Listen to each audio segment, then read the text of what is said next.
मित्रों, स्वागत है हमारे YouTube चैनल सूर्या चैनल पर। मित्रों, एकता बहुत बड़ी चीज होती है, चाहे हमारे घर में सभी सदस्यों के साथ हो या समाज में हो या कहीं भी हो, एकता बहुत बड़ी चीज होती है। आपको इस कहानी के माध्यम से बताने जा रहा हूं कि एकता में कितनी बड़ी ताकत होती है। तो साथियों, हमारे चैनल को आप सब्सक्राइब कर लें ताकि ऐसे ही वीडियो आपको प्राप्त होते रहें।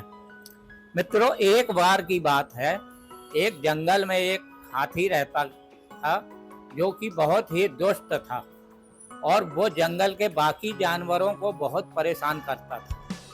जंगल के सारे जानवर उससे बहुत परेशान रहने लगे थे, लेकिन वो उसका कुछ कर नहीं सकते थे क्योंकि हाथी आकार और ताकत दोनों में ही उनसे बहुत बड़ा था। एक दिन वो हाथी कहीं जा रहा था तो उसे रास्ते में एक पेड़ दिखा। उस पेड़ पर कुछ चिड़िया घोंसला बनाकर रहती थी जिनमें उनके अंडे थे।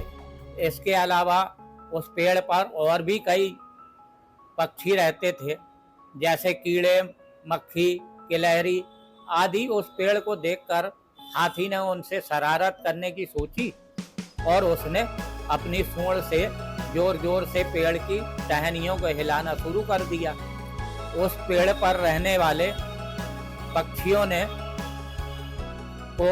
उसने अपनी सूंड से जोर जोर से पेड़ की टहनियों को हिलाने पर उस पेड़ पर रहने वाले सभी जानवर बहुत डर गए और जानवर पक्षी डर गए बहुत जोर से और उन्होंने जोर जोर से आवाजें निकालना शुरू कर दी। लेकिन हाथी ने उनकी आवाज न सुनी। वो टहनियों को हिलाए जा रहा था।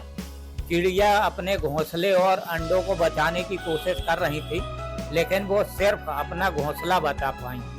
उसके अंडे नीचे गिरकर टूट गए। ऐसे ही बाकी चिड़ियों के भी अंडे टूट गए। सारी चिड़ियां उड़कर दूसरे पेड़ पर चली गई। कुछ देर बाद हाथी भी वहां से चला गया। सारी चिड़ियां वहीं बैठ के रोने लगी और कहने लगी, वो इस हाथी को नहीं छोड़ेंगे, इसने हमारे अंडे तोड़े हैं। उनमें से कुछ चिड़िया ने कहा कि हम उस हाथी का क्या कर सकते हैं, वो तो हमसे ज़्यादा बड़ा और ताकतवर है। उनकी सारी बातें पास बैठा एक कौवा सुन रहा था। उनकी बातें सुनकर कौवे ने उनसे कहा कि यदि तुम उस हाथी को सबक सिखाना चाहती हो तो मैं तुम्हारी मदद कर सकता हूँ। उसने कहा कि इस हाथी ने उसको और उसके दोस्तों को भी बहुत तंग किया था और वो उसका बदला लेना चाहते हैं। तभी सभी चिड़ियों ने उससे कहा कि हम उसका क्या कर सकते हैं। तब कौवे ने कहा कि एकता में बहुत बड़ी ताकत है।